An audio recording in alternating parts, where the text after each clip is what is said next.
Your hosts are the Great Order and No White Guild. And this is, ladies and gentlemen, you all know, it is the after party. It's great to have you all here. The crown winner of last week is Tall Kevin, who financially gifted $11. Thank you so much, good brother. And in second place was No White Guild Clips, financially gifting $10. Thank you as well. Congratulations to you both. Financially gift on Entropy at 15%, which will be up in a moment, where you can watch the stream and ask and vote on questions. You can also financially gift over on Cash App. I will be monitoring both. The URLs for both are in the description below. As you all know, Jared and I evenly share the financial gifts with our guests here on the after party. Today we have Daniel Concannon on tap. Daniel recently resigned from an administrative role at an elementary school in Manchester, New Hampshire, after being forced to suffer anti-white obedience training, which of course in educational settings is intended to convey anti-whiteism through teachers and administrators to the children they are tasked with educating. Daniel, please introduce yourself to our esteemed community. Tell them where they can find you, and then Mr. George will take us into the conversation.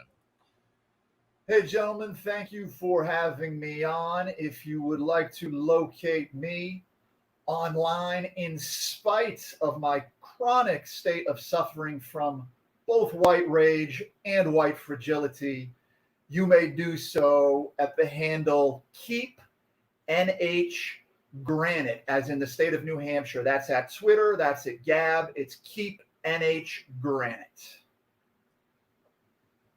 All right, and we'll make sure to repeat that, after the show. But Daniel, welcome, and thank you for your time. We're excited to have you on and talk to you. Some in the chat may be familiar with your story. Obviously, we were promoting it on social media for the last couple of days. Some may not. We're going to get to that either way. But when a guest is on our show for the first time, since we're a long-form show and we speak for about an hour and then take community questions for a little bit after that, we like to get to know our guests a little bit. So if you would like to share anything as you feel appropriate about your background, even maybe going back to childhood, growing up, I'm curious. We're always curious to hear if you were raised with any sense or just intuitively had a sense of your heritage when you were younger, or if it's something that just wasn't there at all and it's more the attacks on our heritage that woke you up as an adult. So if you could tell us a bit about your background and what led you here, and then we'll get a little more into the nitty gritty of the present moment after that. Sure. And that's a perfect question when you really think about the different ways that people arrive at reality. And in a world where people are robbed of their identities, the way that we are robbed of our identities. Now, I consider myself extremely fortunate that I grew up with a real father. I grew up with a man for a father, a man who knew himself and who knew our history. So I grew up knowing who I am, knowing where I'm from, knowing where my blood flows from. So I've never had any doubt about myself. And it's something that when you're fortunate enough, and it's almost goofy to even call it fortunate, because that should be the default mode of being. You should know who you are and where you're from, and you should be raised by a real father. But it's increasingly rare. But the sense of oneself that instills, the self-confidence of knowing who you are and where you're from, does a lot for you in life. It helps preempt you from being, a mealy-mouthed soy boy who can be manipulated by media narratives and all the crap that they throw at us. So fortunately, I never had to endure any of the struggles of kind of figuring that end of it out. I was never somebody prone to allowing myself to be browbeaten, which is kind of how when they finally tried to browbeat me in an official capacity, I turned it back on them, and that's kind of what's led me here with you guys today. But yeah, it's frightening how few people don't know who they are, don't know where they're from, don't know their heritage, their lineage, stories from previous generations, stories of their homelands. And it could just do so much for people if we could make that normal again. Yeah, we speak about that all the time here. And also you said identity, and there's kind of nested layers of that. Obviously, we have different ethnicities, a wide amount of real diversity that we often speak about and celebrate within the wider European peoples. And of course, there's that overarching sense of being of European descent and Western. And then also for us Americans, there's the sense that America is still, as I say, an extension of European civilization, even though the story tells us that we were a break politically, and that's true on certain levels, with the form of government that the founding fathers were conceiving, but it's still rooted in civics, laws, perspectives, philosophies, and really even at a deeper level, the mindset and the instincts that undergird those things. I thought, not to interrupt, I thought people. we were built on interpretive African dance, but I'll just put that aside and let you continue. Yeah, well, you spent some time in the school system, but we'll help you through that. But what is your sense of? It looks like do you have an American and an Irish flag behind you? Am I seeing that correctly? Yes, yeah. So yeah, I'm an American boy, but it's 100% Irish. It's one of those rare scenarios where like you get somebody that's 100% anything, in modern America. It's kind of funny. Yeah. But yet I think that contributed to just kind of like the rich history that's built into that, having a father that was a master of the history of Ireland, and growing up on Irish rebel music and the narratives from that nation.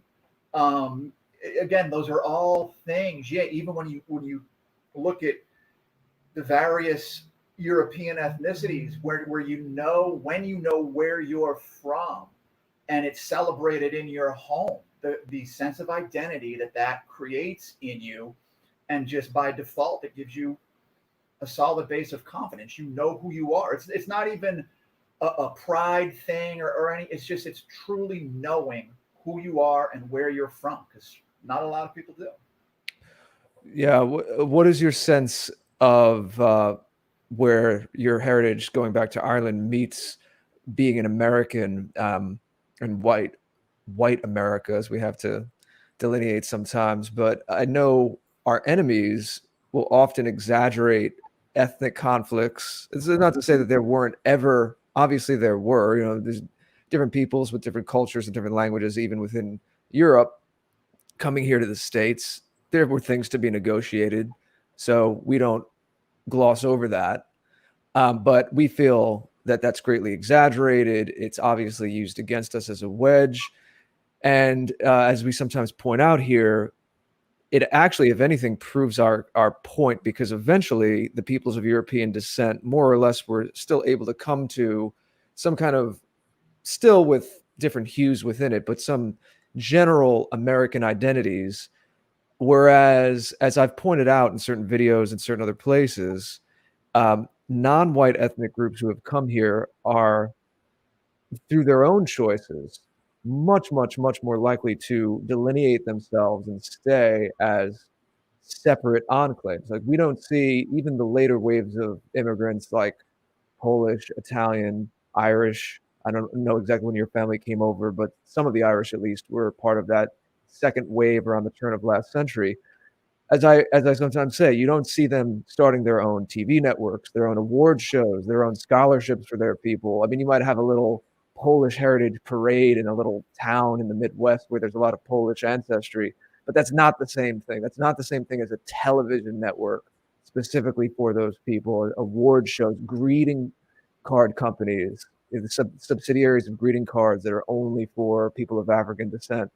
You know, big or small examples like that, I think, just show that there's much more of a clear delineation and defining gap. That's not to say that there aren't places where, when there's reciprocity, people can come together and be friends, and it's, you know, it's silly to even have to give those kinds of preambles, but it's also ridiculous that we have to pretend that American culture, civics, law, architecture, everything we know about it is an extension of the European peoples, and that is the pillar, that's the base on which everything rests. So having said all that, you're the guest, I don't want to speak too much. But what is some of your understanding of that Irish heritage and that American heritage and where that meets? And especially because, again, the Irish are one of the peoples who our enemies try to get this wedge in there and say, do you know the Irish weren't even considered white at some point, which isn't really true, but any thoughts on that kind of thing? Yeah, the Irish and the Italians were still struggling for that white identity, man. It's just no one will bestow it on us.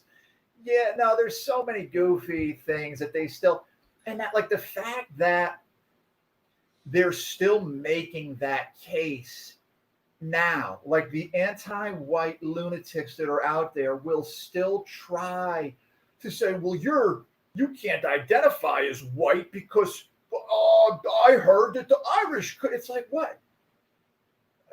These people, they're saying they've never even read a full paragraph in their life, but they've heard sound bites, and then they type half of that sound bite into the internet machine and think they're geniuses, and it's just so brutal, embarrassing.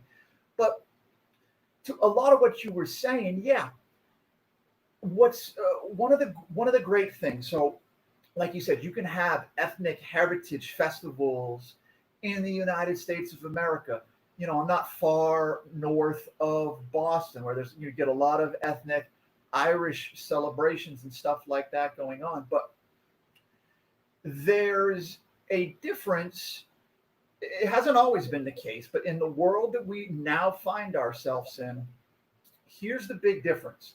In the places where European ethnicities are still having celebrations based on their ethnicity, Irish, Italian, Polish, whatever it may be, those celebrations are not middle fingers to America. Yes. Those are not intended to be seen as big, giant FUs, as little miniature revolutions to this country. Whereas you see increasingly, whether they're celebrations and parades whether they're based on non-European identities, whether they're based on sexual proclivities, whatever they may be based on, they are little celebrations of a revolt against nature, of a revolt against the founding of this country, of a revolt against normalcy. They're meant to stand out and melt your brain. They're all little mini revolutions. And that's not the vibe you get from the St. Patty's Day parade marching through South Boston. Extremely well said. I think we might have to lift that and use that sometimes, because you summed up what I was saying in one little sentence. They're not FUs to America. That is perfect. Thank you for that. What was it like growing up in New Hampshire? I know people in other parts of the country look at the Northeast, look at New England and see, oh, it's all just a sea of blue. But that's not really the case. There are pockets of a lot of traditional America, especially in the rural parts of New England. But I know there's also college towns that are very, quote unquote, progressive and anti-white. So what was your experience?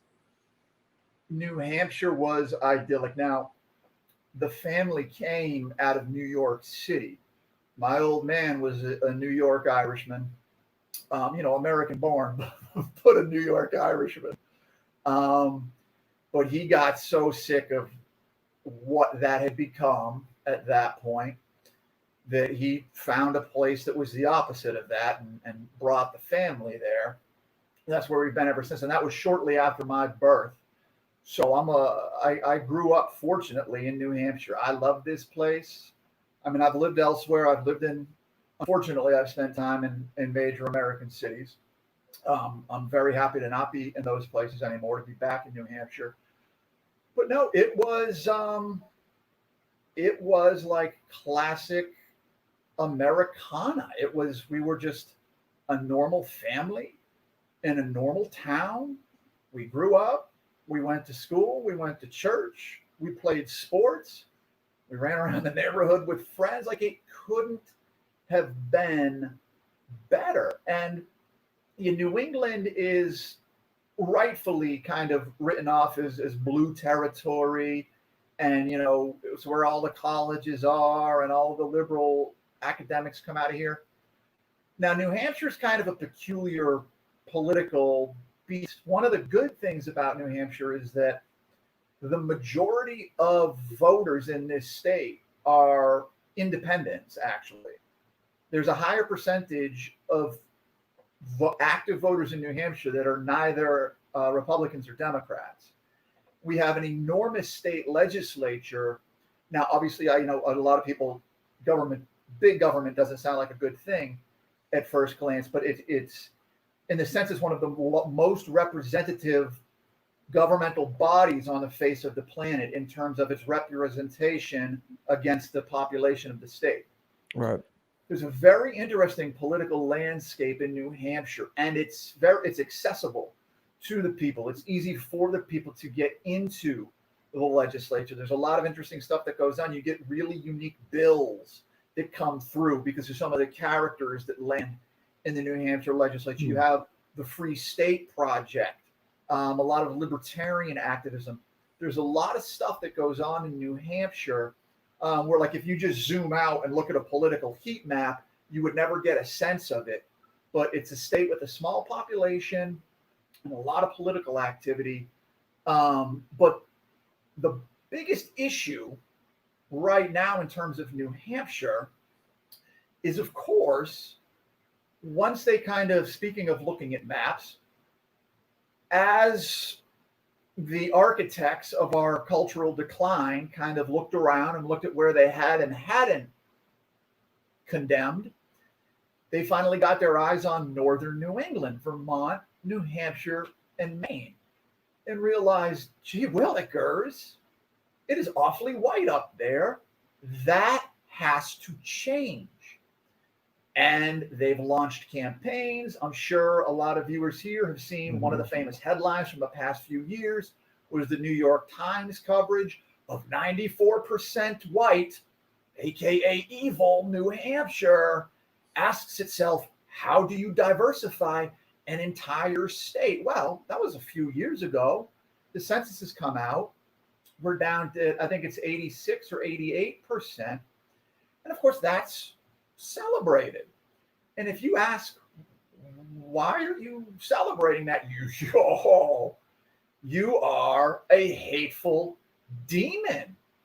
And it's just, it's quite a phenomenon. But you have a lot of people in this state, they don't know it's all it's ever been is New Hampshire. It's always been a safe, wonderful, liberty-driven, freedom-loving state. Tremendous gun ownership, tremendous outdoorsmanship, just New Englanders, flannel-wearing New Englanders, good guys, leave me alone, get out of my hair, let me go do my job and raise my kids. What's scary, though, is that those people don't know the game. They don't know what the cultural architects are trying to bring upon them. Right. So they don't know how to defend from it.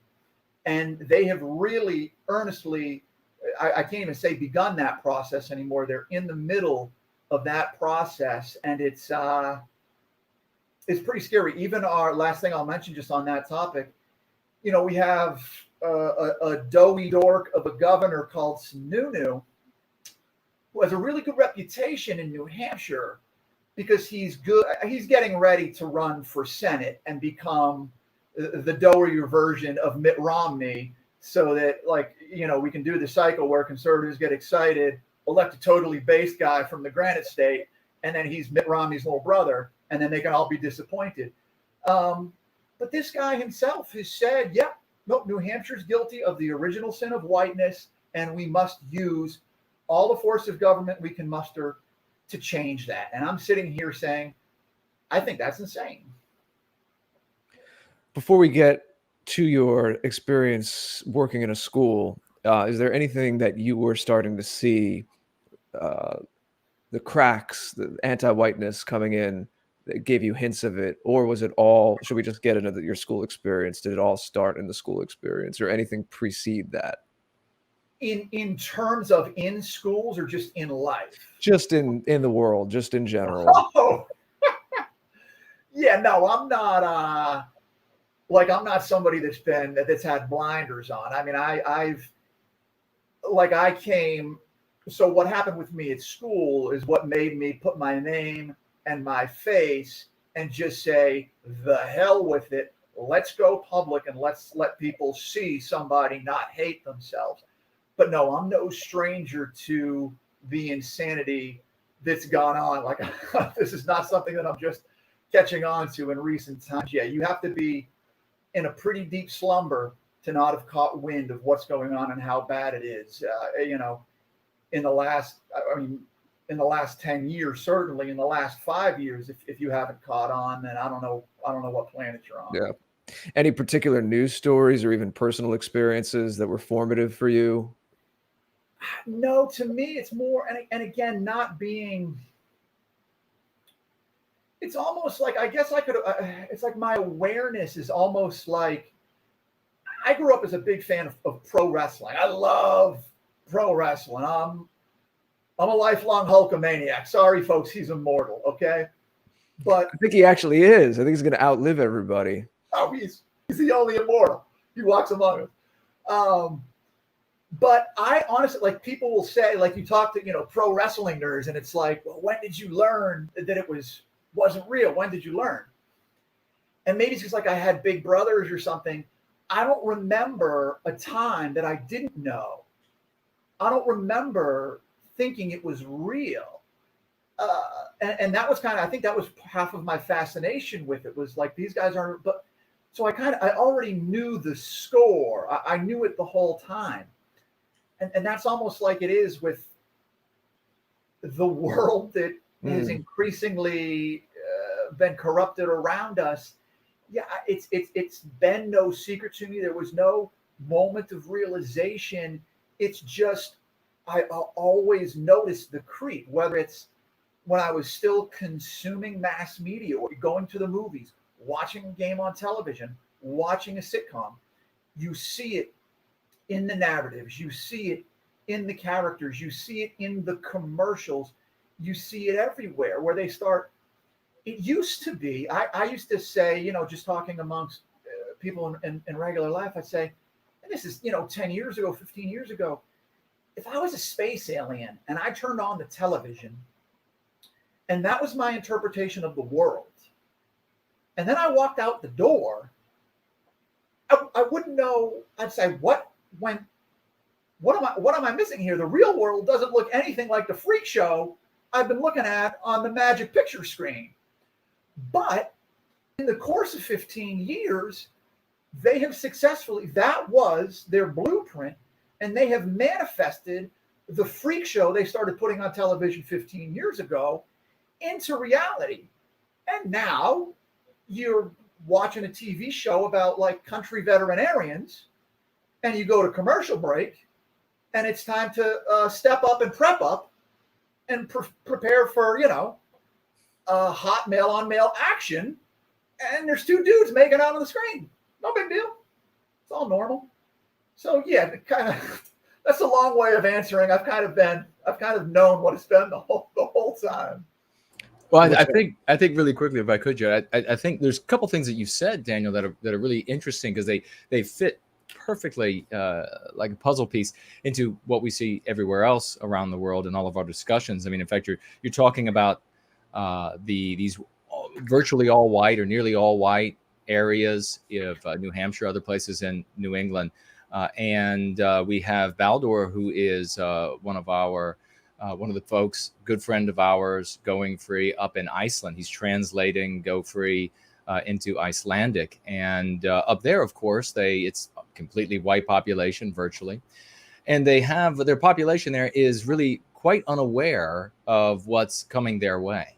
And you were saying, it sounded to me like a little bit of the same thing. And so we have these sort of microcosmic, macrocosmic scenarios where you have areas where they are predominantly white, and they're watching these television shows that are teaching them that the world is one way, when in reality we have this cognitive dissonance that you're talking about, Daniel. You walk outside and you're like, whoa, wait a second. But you're really only getting the whoa, wait a second moment when you are in the midst of the realities of what they're showing us is something other than what they have shown. So what's it like, or I just want to toss in the question here. Have you had conversations with folks up New Hampshire, elsewhere, white folks, who are, they look at you as like a Martian? They're like, how could you possibly not think that everything is exactly the way it is on television? How could you, are some white folks up there, of our brothers and sisters, so insulated that they're of that mindset? And to a degree, I'll just tack this question onto that one. How much of it do you think is actually fear that they're just villainy signaling that because they see people getting fired, they see people being physically attacked? Both of those questions together for you, sir. It depends on if I'm talking to somebody who knows me or not. If I'm talking to somebody that knows me, kind of pointing out uncomfortable realities is a lifelong habit of mine. So people who are familiar with me know those conversations are coming, and it's hard to escape at least my cold hard takes on what reality is. But yeah, when you're out and about and you're having casual conversations, or even people you work with that you don't know them intimately, you don't have outside work relationships, and you kind of talk around the job and things like that, and you kind of have to feel them out. But I guess what I would say is, yes, there are many of those people who live in fear. They've been handcuffed by the narratives that modern conservatism gives them. And that's not by accident. They're put into these narrative shackles so that they can't break out of them, so that when it comes time to fight anti-white hatred, their mechanisms are MLK quotes and 15-minute preambles of universalist language before they can defend themselves for being under attack for who they are. So you find those people everywhere. But what in my experience, just casually talking to the average person, they may not be ready to take the torch and run with it, but they're ready to hear it because it's so inherently true. And they're so used to being inundated with platitudes and universalisms and nonsense, but they still have a little voice in their gut.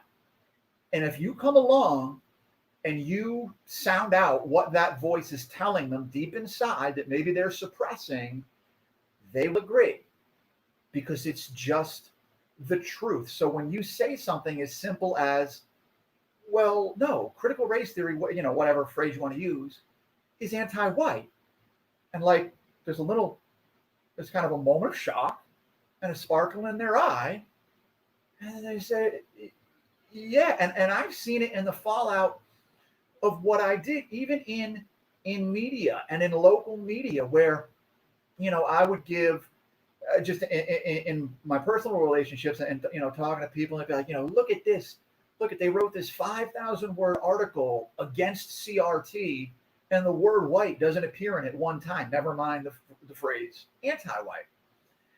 But when you blow something up and it becomes news, and you're out there speaking for yourself and using proper language, all of a sudden that language starts popping up and starts appearing. And those same publishing houses that weren't using that language, that were studiously avoiding it, boom, all of a sudden it's there. And that's what we got to do, because there's language is extremely important in what we're doing and what's going on. That is half of the war that's being fought right now is a language war. It's very important.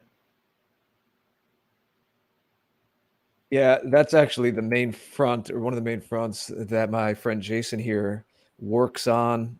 He's helping people every week frame things and use new language for things. His book Going Free, which we might tell you a little bit more about towards the end.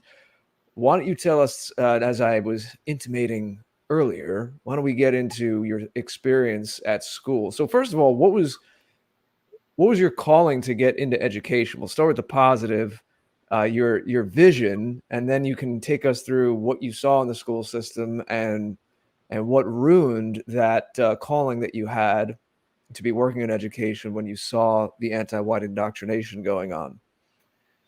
So I originally stumbled into education. It was, out of college looking for a job.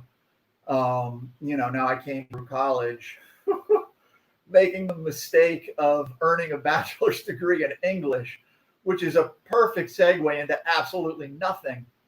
But I found myself working in schools, and it just so happened I enjoyed it. Like I really, truly liked it. Now, I was there and then I wasn't. I did some other things, and doing other things made me realize, like I had it good working in schools, because it's kind of like my goal was to, I'm trading time for money. I don't want to spend that time doing something I hate, doing something that's just, you're punching the steering wheel going home at the end of the day.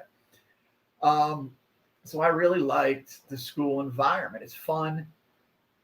Kids are not as beaten down and corrupted and just brain dead as adults are.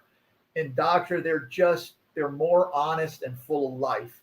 And it's a lot better environment than it is sitting in a corporate office somewhere just watching human drones pass by and punch a clock. So, I loved the gig. I loved schoolwork. That's what got me there. It's what got me back there, and it's why I stayed there. Well, I forget, was the second half, what were we transitioning to? Kind of the reality of what happened within Manchester School District? Yeah. Was there any little hints of it? I'm sure there were before. What led to the incident that sparked your letter and getting some of the media attention that you got earlier this summer? Yeah, so there wasn't any outright obvious sweeping things. And I was almost surprised, because I was in Manchester School District for 7 years. That it's the largest city in New Hampshire. It is not what you'd call a sweepingly conservative city.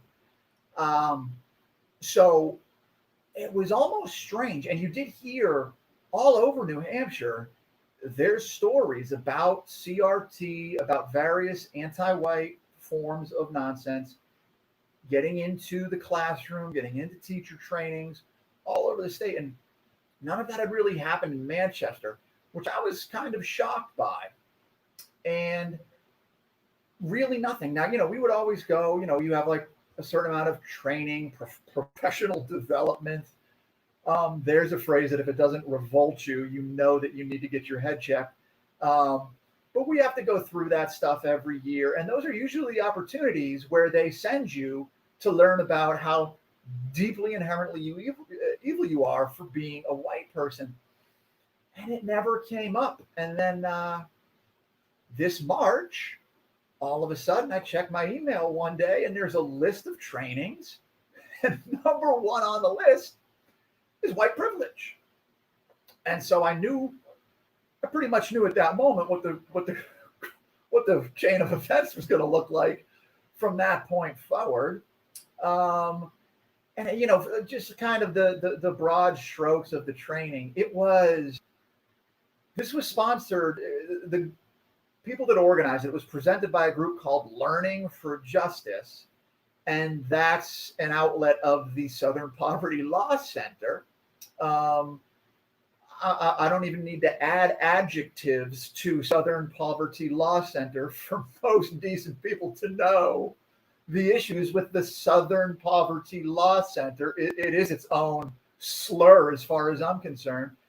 And so off we went to the races of white privilege training, and I did the internal, complain to HR about this, that, the other thing. I gave them a gigantic, formal, well thought out complaint, explaining all the ways that they were violating the Civil Rights Act and the whole 9 yards. And of course, they don't. I mean, these people, they're either part of the Cultural Revolution or they're just like rubber stamping zilches. They don't want to deal with any of this stuff. And so I knew it was going to get nowhere, and it got nowhere. And that's where ultimately, I mean, I got through the end of the year kind of for the sake of the kids and the program that I ran and stuff like that.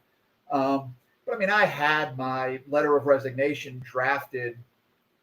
It was probably within 24 hours of the training going out, because I didn't know what was going to turn into what. I immediately leaked all of the materials to the media. It got published. I was ready to get fired. I was ready to resign. Once they brought this crap to my doorstep, I guess I'll put it this way. One thing that drives me crazy, seeing this stuff play out in the media, online, wherever you see it, is seeing people grin and bear it. Seeing people put up with it because, well, they don't want to ruffle any feathers. They don't want to risk losing their job. And it's like, okay, I understand that. I'm constitutionally incapable of that. I can't. There's nothing they could ever do to me would be worse than living with going to white privilege training and then doing nothing. It's not an option. And I want people to see somebody that that's not an option for, to see a normal dude come out of the woodwork and say, no, we're not doing this. Say F you to these people because they're losers. They are white hating nobodies. They're not impressive people. I mean, and you deal with these people, you see how wildly incompetent they are when you like, I mean, and there's good people in the schools, don't get me wrong, but these administrators that are just kind of, junior political appointee position, like, these people, I mean, they're just zilches. Daniel, what were some of the things you had to do in the training? Did you have to write an essay about how you're privileged? Did you have to get up in front of the class and role play with someone else about how you're sorry for all of the ills of white civilization? When we rolled it out, it was we were all locked in and we were all quadruple masking in our own houses at that point. So we weren't even at the building. This was all digital, all online. And so this wasn't even a live seminar. This was like a pre-recorded presentation. They had done it live at some point. The primary part of it was two women were attempting to present this pseudo-intellectual white-hating drivel. The hardest part, the only thing more offensive than the anti-whiteness of what they were presenting was their overusage of the word like, because every sentence was interrupted and ended with the word like. These are not the most remarkable thing about these people is how wildly unimpressive they are, every last one of them.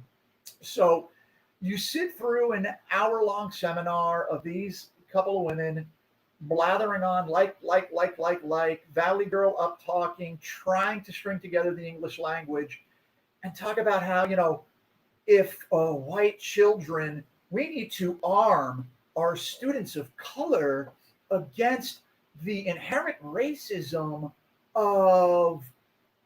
trademark of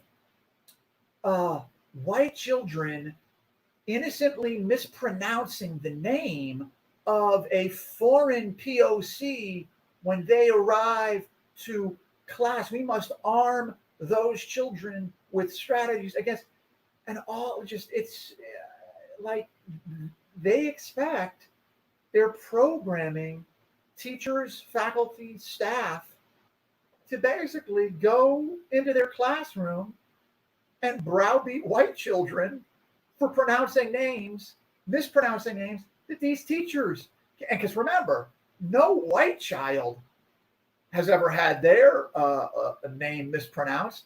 My last name is 3 syllables, and the butcher jobs that have been done to that throughout my life. Now, I never felt put upon, outraged, or entitled to take over someone's civilization because my last name was mispronounced. But that's what these people are demanding. You pronounced my last. But we're fragile. We're the fragile ones. Oh, I told you of white fragility. That's what and as soon as you object to it. So anyway, yeah, the training was brutal. And then there were attached materials, articles. Some of it wasn't even about hating white people. There were just outright political propaganda material. Like, forget where you are on the political spectrum. There was an article that was just directly straight up against the training was from a couple years before, or maybe within the year before. And so I think Trump was still in office, but the training was definitely from when Trump was still around. And so the article was just like a radicalization campaign of what lane are you going to pick? How will you serve in the overthrow of like the current American government? That was just one of the included materials of this training. Of course, the invisible knapsack, that grand old masterpiece, was attached to it.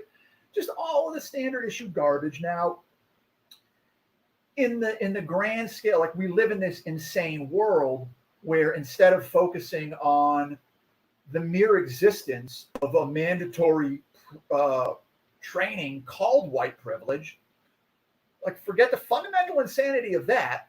Let's discuss where it is in the realm of insanity. Well, it's not as bad. It's not as extreme as Aruna Kilanani lecturing at Ivy League schools and telling, future social workers and pediatric nurses and whatnot about, how she fantasizes of unloading her gun into the heads of any white person she sees. This is just white privilege training. So you shouldn't even worry about it. Just do it and quietly hate yourself and go on. It's just, there's no escape from this stuff. It doesn't matter what level it is. And that the district, they made the case, well, this was a classic misunderstanding. It wasn't mandatory. Like, once I spoke up and once it went to the media, before my name was even attached to it, when I leaked it and it was anonymously in the media, well, it was just voluntary. And then I'm just sitting here saying, okay, so the media is now arguing about voluntary, involuntary. Hey, guys, can we stop dehumanizing white people? Maybe put the mandatory nature of it on the back one. But they were just trying to protect themselves legally because they knew they were kind of dead to rights. I think that's what they were worried about. Yeah, I think we actually, Daniel, we were just talking about this past Sunday. Straw foes is what we were calling these. It was a red herring there. They wanted to make the conversation about something other than anti-whiteism, which is what it was all about. And I think the really insidious nature, and being an administrator and working in an elementary school, folks, please remember this. We're talking about elementary children. We're able, of course, Santa Claus is real, and unless YouTube says otherwise or CNN says otherwise, but they believe in Santa Claus. They believe in the Easter Bunny. Those things are, of course, real if there are any children in the room. But when you have people in that state, they're malleable. You can do with them what you want. And what is it that the anti-whites want to do with them? They visit this anti-whiteism upon them. And Daniel, when they take you and other administrators and teachers into these anti-white trainings, isn't the point to ensure that you are obedient to anti-whiteism and therefore will inflict this anti-white harm on the children in the school, both white and non-white? 100% yes. That is the point. Whether, and there's districts around here where this is an ongoing issue, and they say, well, it's not in the classroom. We're just training our staff on diversity and inclusion. and tolerance and all of these magical, pretty, sparkly words that are just wonderful. You can't be opposed to that. First of all, it's in the classrooms. Just because there's not a book with cartoons on it that says critical race theory on the cover doesn't mean it's not there. It's ubiquitous in the culture. But yeah, they're dragging the staff in, they're browbeating them, they're teaching them how to hate themselves, they're teaching them how to hate white people. And the objective is to have that bleed through, whether they become militant about it and march into the classroom and start browbeating the white kids, or whether it's a little more subliminal and passive and it just bleeds through their subconscious and the penalties start looking different, the tone of voice starts looking different. But you see, even kind of putting the specifics of the trainings aside, just what is everywhere in the culture and the way that you see it bleed through in the schools. Yeah, I've been working in an elementary school for the last 7 years, and there's the magic word that everybody knows and loves that only applies to one group of people, that every other group of people is constitutionally incapable of. The R word, racist, racism. Ooh, booga, booga, booga. But like you said, we're talking about kids. We're talking about kids from age 5 and up. They're waiting for Peter Cottontail. They're waiting for the Tooth Fairy to come. And when the entire culture starts telling them about the boogeyman named racism, well, guess what happens when elementary school students have these little trifling, inane, goofy flare-ups in the cafeteria, in gym class, out on the playground, in their class, wherever. But little, somebody didn't, share your, can I have a pull off of your pixie stick, like any of, just whatever the goofy thing is. And when something doesn't go in someone's direction and you have a white child sitting there, well, guess what? The other child gets to look at that white child and go, you're a racist. And then I get to sit there and be on the receiving end of a white child coming through the door in a ballistic state of hysterics, panicked, freaking out, losing their mind because they were just called what they have learned is the worst thing in the world you can ever be. They literally didn't do anything, but they don't have the constitution, the mindset, the comprehension skills, and in most cases, they don't come from, let's be frank, intact homes with strong fathers, families that know what the hell is going on, that actually arm them against the things that they need to be armed against, psychologically speaking. And anti-whiteness, attacks on yourself for being white, is one of those things that white children need to be prepared for. And the other half of that is half of the families that they do come from, they are just soy-fed media narrative. They hate themselves. They believe in the magic of the R word. They indoctrinate their own children with this stuff, but they still don't arm them against the situation where you go to school and now you come from here.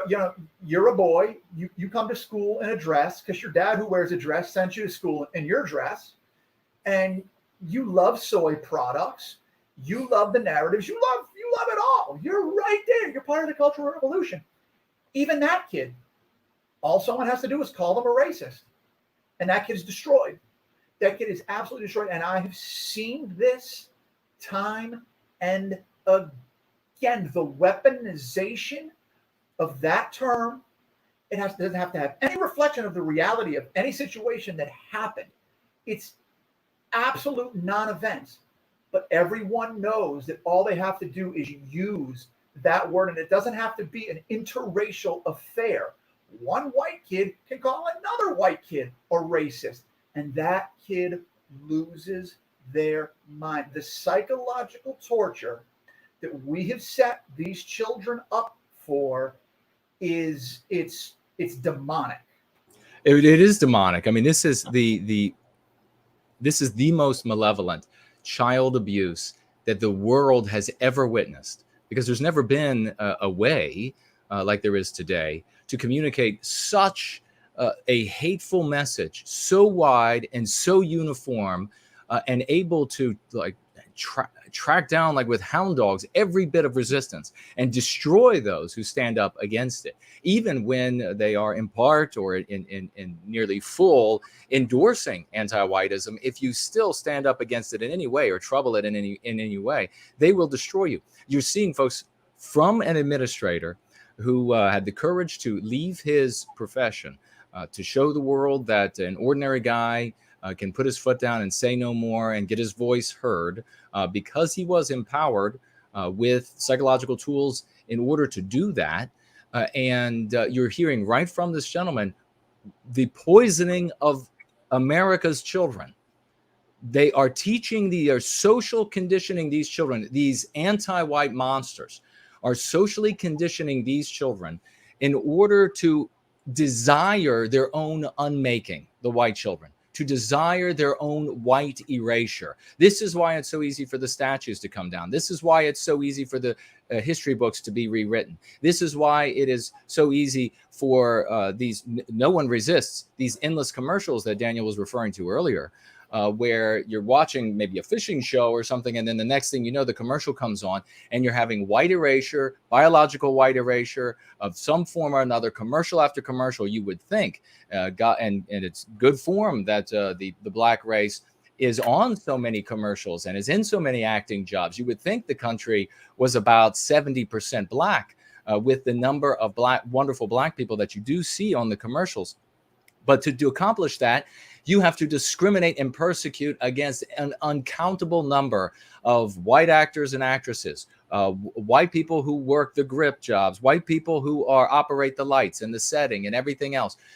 The only group that you can discriminate against legally and socially, morally, in today's anti-white narrative, the anti-white America, just like the anti-white Canada, is the white race, Western kind. We're the only ones, because we have been taught from the age that Daniel is talking about here, when those children are already, they are so young, so should be, full of je ne sais quoi and joie de vivre, rather than running to the room, breaking down in tears for having done nothing whatsoever. But all someone need do is wield this hammer that they all have been taught about, these anti-white concepts. That one in particular, this anti-white concept, racist, the one that has defeated Western civilization, and why now we are taking it back with the concepts anti-white and anti-whiteism. Mr. George, did you have anything next to follow on the heels of that question? And I want to tell everybody quickly, now's the time to get in your questions and comments and financial gifts, because we are nearing the very end and getting ready to tap out. And if you have something for Daniel, we want to hear it. And of course, we are going to have Daniel back. He has been fantastic, and we know there is much more to hear from him, comedy-wise, horror-wise, everything that he's gone through. And so, Mr. George, I'll pass it over to you for a moment. I'll take a look at what people are writing. Well, Daniel, I know it's a lot to condense, but if you could just give us the overview, a couple of minutes of what it was like to publish your resignation and have the attention of big mainstream media, just catch people up on that. And then I know we'll have some questions from the chat in a couple of minutes.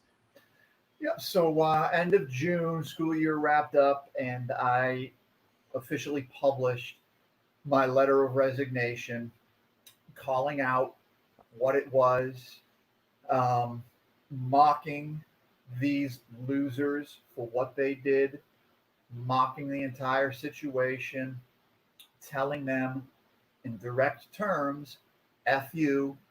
I wanted to set a tone. I wanted to set an example that it's not about being reasonable with people that hate you. It's about fighting back. It's about standing your ground. About pushing back against these people. So I sent that out.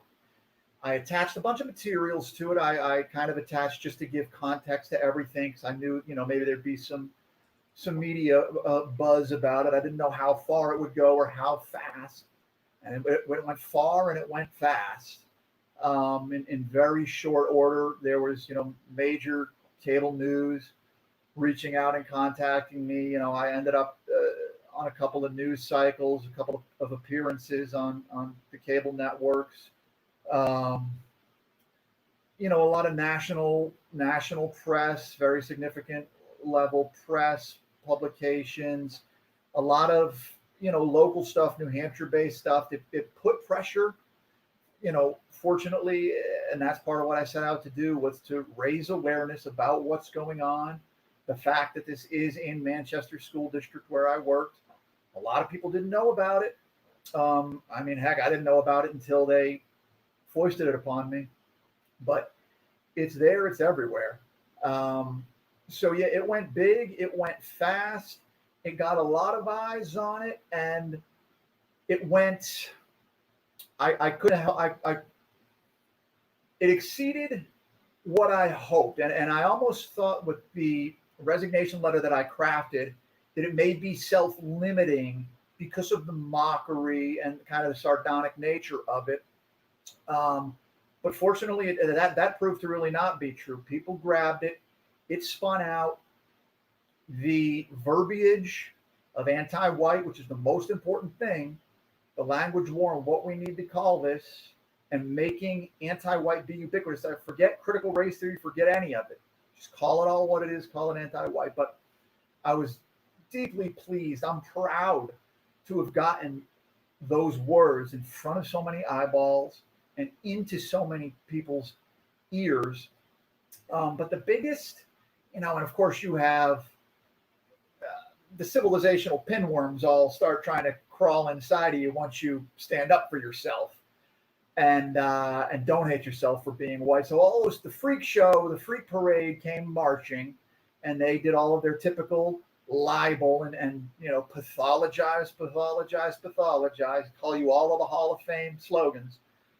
But what outweighed that 1,000,000 to 1, normal people, good people, teachers that I worked with for years that I never expected to hear from again, reaching out, saying, thank you, thank God, I hate this too. When you take action, when you do something, when you stand up for yourself, when you refuse to be hated for who you are as a white person, it speaks to the soul of other people. And even if they're not willing to come along for the journey, the more people that are willing to take a journey like I am and just stick your head out and start talking, stick up for yourself and say something, the more will follow, because there's a lot of people that have a lot of positive things to say, and I'll still never even see like the amount of positive feedback and mail and messages. It's like, it's more than I'll get through in a lifetime. It was explosive because people feel the walls closing in, and they're right to feel that way. And so they appreciate it when they see somebody trying to put weight against those walls. Was that support surprising? The international tidal wave of it was the volume of it, the effort that people were putting into. I mean, people were creating accounts like on Twitter, stuff like that. I mean, moms, just random people who didn't have social media accounts, but they would, one way or another, they would land, like they would find my thing through Twitter, or one of the publications would provide the Twitter link, and they had to express themselves to me. And so I have 5 million messages saying, hey, like, I signed up for this Twitter account just to send you this message. And they'll tell me their story and their children and all the things that they've done, running away. And I'm not criticizing, but running away from the anti-white hatred, from the dehumanization campaign that is closing in on them. Well, we went to private school. Well, and then we went to homeschool. And those are all good things. Public school is hell, but those are not options for everybody, which is why we need to fight. But no, the volume of it, the passion behind it, of the support, the positive response. I wasn't ready. People like, hey, where do we send money? Where do we send support? Where do we send all of this? And I'm trying to reply to everybody and say, hey, just stick up for yourself. Just do what I did. Stick up for, you don't have to send me anything. Nobody owes me anything. Stick up for yourself. Well, Freddie Oblivion in the chat, I don't know if that's an Irish name, said courage is contagious. So we thank you for your courage. The chat is lit up. You have a lot of new fans and supporters here from this conversation today. Jason, do we have any questions from the chat? We do indeed, because Daniel fits right in with the kind of work that we do here in Service to White Wellbeing, which invites everyone of all immutable characteristics to participate in our effort to put an end to anti-whiteism, which is destroying the United States and all of the Western countries around the world. So I will turn over to here. I will see we have No White Guilt Clips, who is financially gifting over on Cash App, and he financially gifts $30. Thank you so much, good brother. And he writes here, kudos to Daniel. Let us all be more like him. Indeed, I appreciate that. And let us all be more like No White Guilt Clips, because this guy is ever active, making clips and making me sound 100 times better than I do. And thank you so much for that. Look better too. So thank you. And I appreciate that. Please share, folks, the works of No White Guilt Clips and HB 2014. Folks like that take a lot of their time out of their lives. They're not being paid. They do this for the love of Western kind and Western civilization for everyone who lives here. And their work deserves to be magnified. So we have a couple of questions in on Entropy and a couple on from the live chat on YouTube. The first one you kind of spoke to already, Daniel. That's one from one of our great champs, Donning Armor. And he says, did the guest feel that he was alone? Were there other admins who agreed with him? If you have any more to say to that, Daniel, because it does appear that we so many folks who stand up against anti-whiteism, at moments they feel totally isolated. And because that is the objective, that's how the anti-whites work. They want to make you feel isolated. And then at the same time, we have these, like you spoke to a moment ago, you have these people making accounts and reaching out saying, I agree completely. Just don't let anybody know. Any more that you'd like to share about that?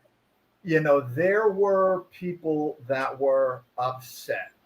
There were people and people that I was kind of surprised to find were upset. They were upset. Now, being upset and taking action are two drastically different things. But no, it definitely rubs people the wrong way. There's no doubt about that. And I know for a fact I wasn't the only actual complaint. I'm the only one who ended up in the international media, but I brought that upon myself intentionally.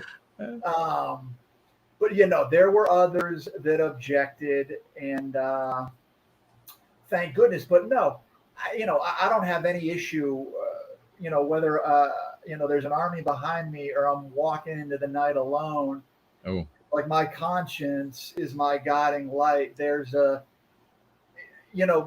despite the civilization that we're in and all its efforts, like my testicles and my gut and my brain have never been disconnected from each other. So, I'm going to fight when it's time to fight. right. Well, good on you, brother. I mean, that's the kind of people we attract here. And I'm going to tell you what, all you need to do now is look at both your shoulders and you'll find folks from this community standing right beside you, because that's who we are. And we're worldwide, by the way. We're almost every continent, but we are worldwide in almost every single Western country using this lexicon and dialectics to great effect. By the way, it works in every single country. Now, we have a very pertinent question before we jump over to Entropy and get the financial gifts from there from our very own Brant Danger. And this I'm going to show you actually as I ask this question, Daniel. We have Brant Danger heads up our School of the West.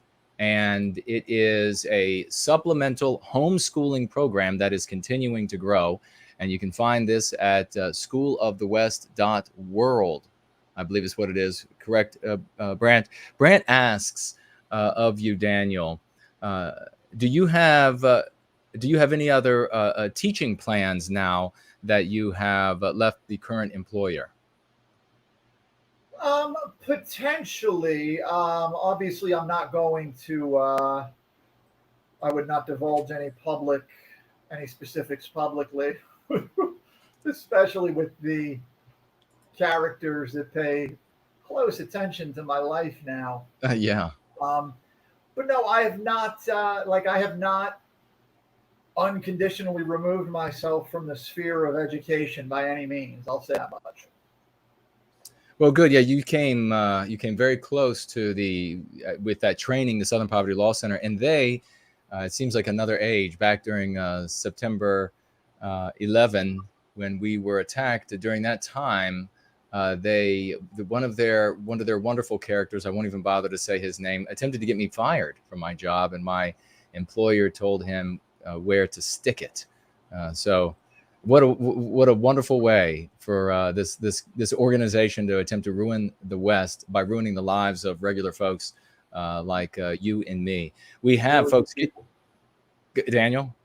No, go ahead, man. Go ahead. Well, I was just going to say we want to get out a raucous emojis out, folks. Get them out, fire them up with whatever drugs that you have, speed and whatever else that you use on them, sugar, whatever you give your raucous emojis, because Hallander has financially gifted $100 US. $100. Thank you so very much for that kind financial gift. And says no more with it, because that $100 as a financial gift during this stream says everything it has to say to the anti-whites out there, who, of course, with the wonderful characters that Daniel was talking about, will be watching this show. Either they're watching now or they'll be watching later. But no matter, whenever you watch and decide to make your ugly comments, we will be deleting them. The great Rory is here across the pond over in the UK. Great to see you, brother. Financially gifting £3. He says here, dear Jason, that's the strangest tie pin that I've ever seen in my life. It's a tie chain, brother. Could you please enlighten your audience as to its origin or hidden meaning? Well, it must be rendering on your device in a strange way. Perhaps I'm very small on a cell phone. This is actually just a tie chain on the front of the tie. But thank you very much, and it's always great to see you, Rory. The great Nathaniel Nelson, ladies and gentlemen, is with us, financially gifting $5. Thank you, brother. He says, what's next for Mr. Concannon? Now, of course, he just said that he's not going to be telling everything that he's going to be doing because he is now being stalked by the anti-whites. They want to make an example out of him, but he's going to stay strong. Is there anything that you can reveal to us, brother, about what's next for you? Well, the only plan that I can make public at this point, for almost a couple of decades now, the iconic kind of representation, embodiment of the granite state of New Hampshire is the Old Man of the Mountain, the famous profile that was naturally formed up in the White Mountains, a tourist attraction, and that crumbled many years ago. Yeah. But I will, in short order, begin taking financial contributions. I want to get the profile of George Floyd chiseled into the side of the mountain, just because we must put respect on his name and honor the Floyd. So that's going to be my next big endeavor, and there'll be information to follow. I can't wait to see it. I know it's going to be a masterful work of art. Let's jump on to Joseph, financially gifting $5. Thank you so much, good brother. Another great champion in service to White Wellbeing. We love you. I grew up on the east side of a major Midwest city and dealt with anti-whites every day. In my experience, the most clueless whites are these that have always lived in nice white communities and never had to deal with anti-whiteism. And what's interesting about that is this really only applies to the part of the anti-white narrative that speaks to I shouldn't say similarity, but the identical nature of all the races of man, with the exception that non-white peoples are always better at sports or communing with nature or heaven or better athletes, better dancers, the whole thing. With the focus on that, people in homogenous areas, white people in homogenous areas, end up very easily bulldozed And we spoke a little bit earlier about that. I'm going to throw the question to Daniel.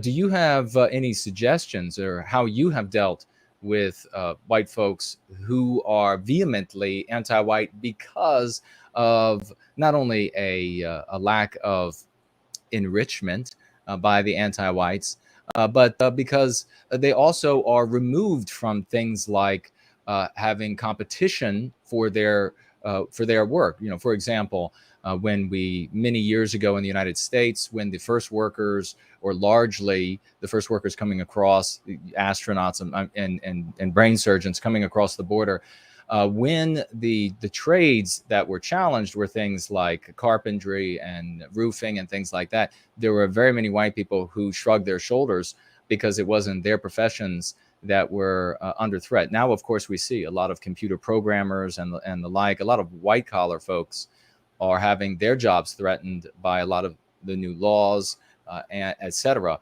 Do you have an approach when you speak to these folks, and how you help them to understand the state that we're in as far as white Americans and Americans in general? Yeah, it's a circumstance where, absence makes the heart grow clueless when you haven't had that as a reality and that as an experience. And the cultural engineers are able to prey upon that lack of awareness, that innocent mindset, and that pathological altruism. To me, I would say almost to bring it back to, because the perspective is completely right. The people that embrace it the most are the people that have dealt with it the least. And so it can be a hard sell, and long has been a hard sell. And that's why you still see this stuff go on. But that is the gift that they are actually giving.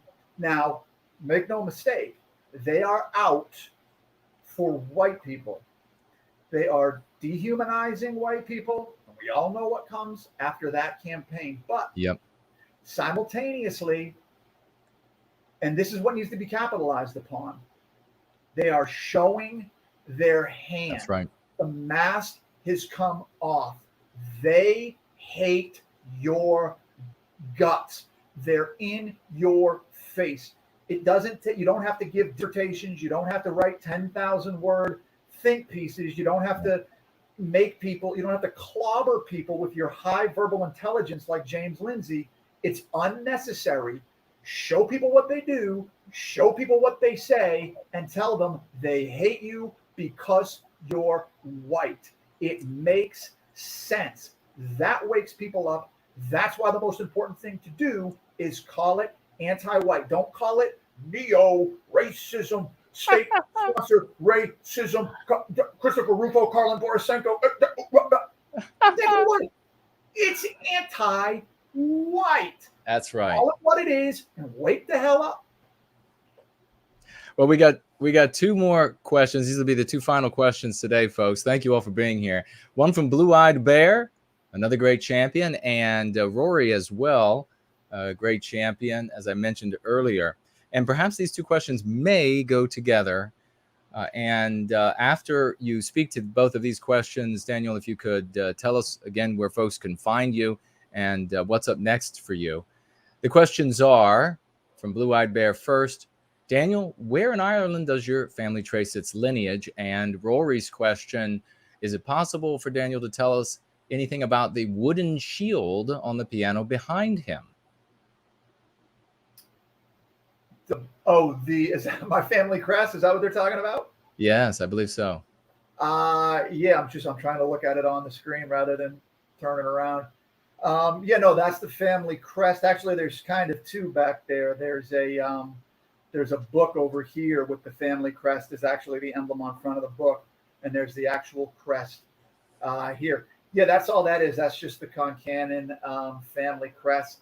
Again, I guess that speaks to the fact that I was brought up understanding who I am and where I'm from, and just kind of being brought up with the rich Irish history and the music and the narratives and everything from